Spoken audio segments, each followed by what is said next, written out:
So question 2 probably isn't going to trouble many of the students. It was just a standard quotient rule here. H of x is e to the negative x over cos x. They look at the formula sheet and they can see on there that it explains how to do it. So if we've got a quotient, we differentiate the first, multiply by the denominator rather, and then subtract the opposite pairing all over the downstairs squared. So here we go.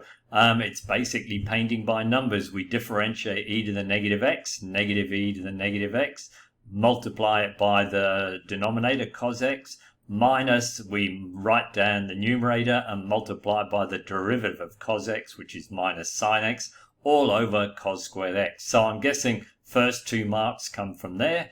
And then we got to substitute pi in. So obviously we maybe write it out in full, or maybe skip straight to this line knowing that sine of pi is 0 and cos of pi is -1. And then of course this term disappears, so we're left with a -1 squared we don't need to worry about. So we've just got -1 times negative e to the negative pi is e to the negative pi. A nice 4 marks.